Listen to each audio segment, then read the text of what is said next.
IDPS viva! IDPS viva! Mutu ako sabino te. Même chef na bango, baza ko ebisa vérité te. Puisque baza ko viser sur leur propre intérêt. Tokani? Naza ko ebisa bino ke tindenge tozolo baboy. Eloko moko eza ko salema te. Eloko moko eza ko salema te. Ndengo naza ko ebisa bino boy. Yo soki bayebisi likambo nayokaki ba mususu tango président fédéral aza koloba babandi kolola ye. Non, je dois vous dire une chose. Ngai moko naleka na étape wana puisque nazalaki ndenge moko na bino nauti na kati na bino nazaki parlementaire debout comme tout le monde. Tokani malam tokani malam toyebi comment est-ce que likolo ekitaka pona ko manipuler na se et puis banguna pe bayaka kaka na kati pona ko manipuler. Mais différence munene o biso toza na ngona bino ezani na époque o biso toza wana sous gestion ya fait docteur Pongo ou bien Rémi Massamba ou bien Alexis Moutanda ainsi de suite biso base à l'époque ceux qui baye ko ebisa biso likam jamais toko décider mbala moko toko se réunir tolobi baebisi biso que telle personne est en train de marcher en contradiction avec les intérêts du parti. Mais baebisi biso ceux qui ont kofunda par exemple ndeko Yves Boncour non biso toko attaquer mbala moko te toko sala délégation na biso tolobi to bengi national tolingi to ya kotala yo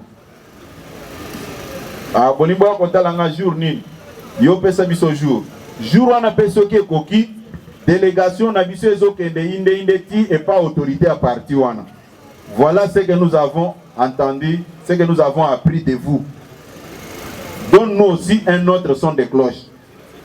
Abandi kopesa biso version de fait na ye. Tango kopesa version de fait na ye, to sangisi makambo nyonso, to sali rapport. Makambo ezalaki na kati na biso ndenge bakoti yango sikote. Boye ba bien que banguna na biso basali semblant ya kotambola na biso mais baza sincère te. Ngana za ko ebisa bino ke bandeko o ya FCC, je cite bien les noms, c'est devant la presse, ils ne sont pas sérieux envers les chefs de l'État.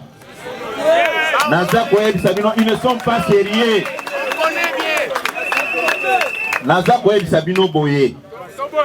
Je pèse bien mes mots, je sais de quoi je parle. Avant la sortie du gouvernement, il faut boye ba makamwana.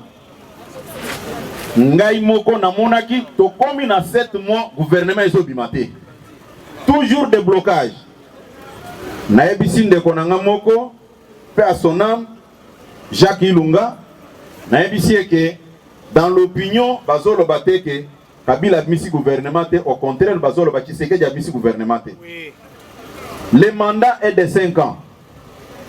Maintenant, nous totalisons 7 mois d'affilée, c'est-à-dire il nous reste 5 ans et 5 mois. Dans une année, Makambweleki. Moi, je vais rencontrer le chef de l'État pour parler avec lui. Toke tokutana mokonzamboka. Toyebisi ke na ndenge makambo ezokende eza malamu te. Sur 60 mois, basi ba consommer au 7 mois. Puisqu'une année à 12 mois fois 5 ans, c'est 60. C'est le calcul simple pour yebi yango. Tango tokutana mokonzi na yebisi boy. La lingina kutana na autorité morale ya bato FCC wana. Mokonzi azotala nga tuninga pona nini? Nga lobino yo yambaka batu na yawa. Bayaka ko biso makambo ezole. Peut-être bango bazo biso vérité ya makambo ndenge ezokende te. Benga ye, moi je voulais les rencontrer. IDPS viva. Ce que je vous dis là, c'est ça la réalité. Quand nous sommes partis, c'était un certain lundi, il y a un demi beaucoup d'anabiso, j'ai dit, quand on t'écoute un aïe, na tout n'y est boy. Et l'on connaît nos accords gagnés par rapport à Makamuyo Salakio Bakomisakio ke Bakomisakio Afrique centrale Mobimageno, vous avez facilité l'alternance et la passation pacifique des pouvoirs. Aujourd'hui, les débats tournent autour du ministère. Ça vous arrange comme ça? Il y a le but, Batikala Kouebisanga Bamakambo te. Boyoka, tango batune ba prendre que tokondo kutana naye, basiliki. Comment boko kendo kutana mokonzi na biso, samboye bisabiso. Biso tolobi non. Biso toke koluka pouvoir te, biso nde tozana pouvoir. Mais toke quand même pour clarifier certains points où ils ont kotambola te. Il va nous promettre que vendredi, nazo benga bango samedi, beaucoup tana makamango et sila.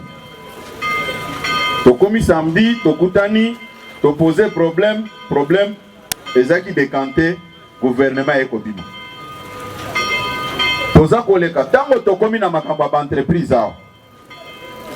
Et si ka énerva kinga tisiko, je ne suis pas content, puisque bazako jouer sur le facteur temps. Bazako bloquer mon konzamboka de façon que a échoué. Comme ça, en 2023, il dépêche Bolobaki Yangoyo et ça les lots mon côté. Mais vous devez comprendre une chose. Au niveau du gouvernement, nous avons que 35%. Même 35%, on a Tokaboli Yango, INC, Nabali à IDPS. Dans le vrai sens du mot, Tokos a 20% de Tozako contrôlé. 20% sur 100. Ce qui toquent dans le Parlement. À SL, bazana 70% au bazako contrôlé. Il dépêche vivre. Il dépêche vivre. Et bazako travailler sur Makambouana. Pona Mokonzi a échoué. Nde yango na sepeli na ba discours nyonso na yoki place oyo. Vous devez être éveillé et soutenir les chefs de l'État de manière à ce que à réussir na makambu na nyonso ba projet na ye.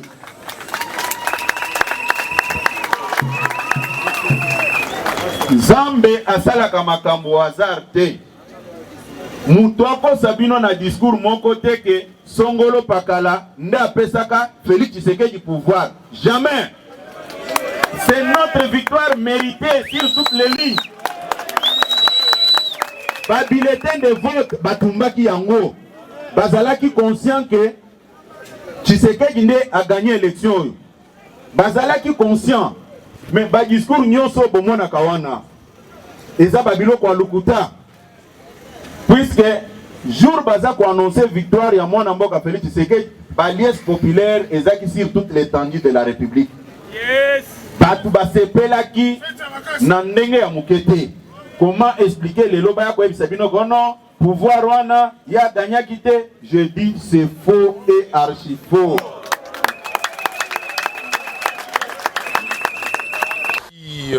Maître Théodore Ngoï et pour cette action, cette initiative. Et il a toujours pris à cœur cet aspect de l'état du droit. Et c'est comme ça qu'il est allé à la Cour constitutionnelle pour contester les résultats. Et toute personne épris de justice, de vérité, ne peut faire que ce que Maître Théodore Ngoï a fait et est en train de faire. Nous disons ici, nous voulons construire un état de droit. Ce n'est pas un mot qu'on lance en vain. Il faut que les actes suivent. M. Tshisekedi, il pose des actes en violation intentionnelle de la Constitution. Nayango ba propos ya Martin Fayulu et memi ba réaction ebele na ngambo ya famille politique na ye ya Lamuka. Lokola maître Fabrice Pelende cadre ya MLC pour na Lamuka alobi ete ndeko Fayulu ba réaction na ye contre Félix Tshisekedi ezako engagé Lamuka te. Je pense que Martin Fayulu aza responsable ya ba propos na ye, d'autant plus qu'il a président ya parti politique autobengi ICD. Azo ko engagé parti na librement puisque Azan a prérogatif wana et dans la Mouka Martin Fayulu n'est que l'un des leaders. Donc je pense que position à Martin Fayulu ezo ko engagé directement la Mouka à travers ba leader nango. Donc wana il faut tout fixer opinion publique, il faut y bayango et la Mouka n'est pas égal Fayulu. Donc Fayulu est dans la composante de la Mouka. Donc il n'engage pas forcément la Lamuka, d'autant plus que tu as vu que le président Jean-Pierre Bembaza, le président Moïse Aza et les autres. Là, c'est un fait. Mais les lots Oyo, c'est étonnant de voir M. Fayoulou à tenir des propos Oyo, exo restauré ou bien exo même vers réhabilitation à pouvoir ya Kabila. Vraiment, démarche wana est suicidaire. Puisque lutte, il y a peuple qui a écarté totalement Kabila dans le système.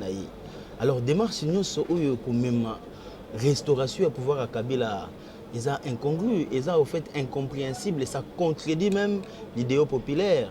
Et je pense que lui, à la tête de la Lamuka, la présidentielle ou tout le cas, tout le monde a dit tout ce qui s'est passé, il a décrié et déploré la manigance mise en place par le système Kabila.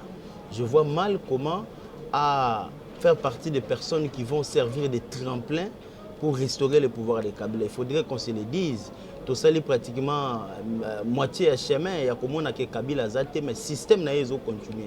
Alors l'objectif c'est dégager le système de Kabila complètement, puisque le propos de Fayoulou contredit au fait la lutte au peuple a mené pour obtenir une vraie souveraineté. Puisque en cherchant à destituer Félix, la Constitution donnerait la possibilité d'installer Tambwe Mwamba. Alors que Tambwe Mwamba est encore plus dangereux que M. Kabila. Nous le savons tous. Donc, ce sont des propos que nous avons mal reçus, que nous ne partageons pas. Je parle en tant que cadre du MLC, mais je n'engage pas directement les MLC puisque la hiérarchie du parti ne s'est pas encore exprimée. Je donne ma position en tant que politique et cadre du MLC et je parie et je suis sûr que cette position est partagée également au niveau de la hiérarchie. Donc, le danger pour le Congo, c'est le système Kabila. Tout ce qui fera en sorte que le système de Kabila puisse demeurer et contre la volonté de la population. Tout celui qui aidera le système de Kabila à se restaurer dans la scène politique congolaise sera à ce moment-là considéré comme un traître pour la République. Je pense que Combat Martin Fayulu est sacré et salutaire. Il ne peut pas les jeter en pâture comme ça, en s'associant avec un pouvoir qui a voulu toujours tuer le pays, puisque qu'est-ce qu'ils ont fait pour ces pays? Ils ont jeté de leur propre juge Mendela d'ailleurs dit clairement que juge Oya Kabila. Donc ce sont des personnes qu'on ne peut même pas défendre. Quand bien même qu'ils parlent de la violation de la constitution dans les chefs du président Félix. Bon, tout qu'il y a un concept sociologique et politique.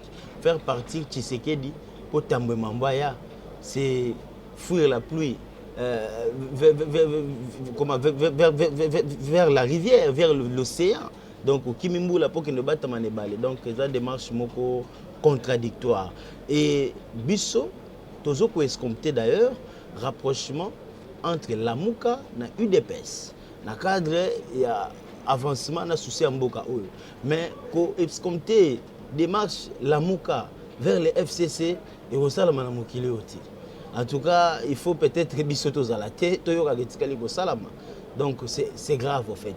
Alors, le message na président Fayoulou à retirer les propos, à revoir position, puisqu'il y a position trahison vis-à-vis du combat où le peuple a mené pendant des années pour mettre en échec le pouvoir où il y a le peuple en occupation, où il y a le peuple en prédation pour les lots Oyo, Tolobela Lisusu, Kabila comme le présent. En tout cas, on sera contre cette démarche. Bon, au moment où nous sommes en politique, il est temps pour lui de se rétablir. Il est temps pour lui de s'élaborer, à se laver politiquement, puisqu'il doit comprendre que Moutinho, c'est ça l'erreur. Ce qui, ça fait partie des erreurs qu'il aurait pu commettre, à ce courage pour se rétracter, puisque démarche où il y a une décision du président, puisqu'il a violé la constitution à travers le juge où ça les discrédit dans l'institution. Vous avez vu comment ils ont invalidé, même Yemoko Fayoulou, vous avez vu comment ils ont invalidé des députés injustement. Et des gens comme ça, ce ne sont pas des gens à soutenir plutôt entre la violation au juge constitutionnel Salina ou Félix Assali. Mais vous se penchez du côté de Félix, puisqu'il est contre les traîtres de ces pays. Donc je pense que l'objectif est ça, pour faire partir le système Kabila, puisque Kabila n'est pas là, et non de renforcer le système Kabila pour Kabila Zone. Donc on a la passe makasi pour le peuple. Et puis, ça montre aussi la faiblesse du leadership congolais. Donc, le leader Nabiso Baye Baraki, un peuple azotal et la bango, va dévier na objectif na bangote, sinon c'est le peuple qui perdra espoir. Mais justement, à quai de trop, les faits sont clairs, les faits sont condamnables. Ils ont contredire lutte à la Mouka, ils ont contredire objectif faut se fixer pour libérer la population Nabiso. Je pense que Kabila a violé la constitution pendant 18 ans. Et Mboke continue. Et avec Félix, je peux te tourner constitutionnaliste et je ne suis pas pour Félix, je suis légaliste en tant que juriste. Il y a aussi les concepts d'intention manifeste de la violation de la constitution. Je pense qu'intentionnellement, le président Félix a posé des actes pas pour violer la constitution, mais peut-être pour remanier les cœurs constitutionnels, les cours constitutionnels, puisque comme il y a une couleur politique, toujours déplorer que le juge va appartenir à la famille politique. Et ce qui est petit, c'est qu'il a s'hasarder dans le même terrain, à s'approprier le juge, à subir même dénonciation vis-à-vis de la population. Et donc je pense que le vrai rapprochement est entre la MOCA et l'UDPS, et non kozonga sabiso na ba oyo ba bebisaki mboka ba komisi mboka nde toyebi lelo. Message est que d'abord nous ne partageons pas la vie de Fayulu. Deuxièmement, Fayulu a un temps à se rétracter. Na engagement ou bien na terrain où il y a ligne à côté puisqu'ils apprennent moko glissante et qu'on discréditer même na yemutu Fayulu. Et je pense que pour le respect à la population oyo y a mené comme le président élu. Je pense qu'il faut respecter Bango, respecter le peuple. Le problème à Congo, c'est Kabila dans le système. Démarche nyonso e ko kene na ko luka ko rétablir, ko restaurer le pouvoir à Kabila. Les démarches suicidaires, catastrophiques, criminelles pour Namboka. Pour toyebi, criminel politique nyonso Mboka o batami na FCC o mukonzi nango eza Kabila. Kabila kei mais système na ba criminel bazakaka. Tozolinga nde to démasquer ba criminel wana. Bazala hors scène politique pour sauver Mboka na biso pour to memango na développement na vraie émergence.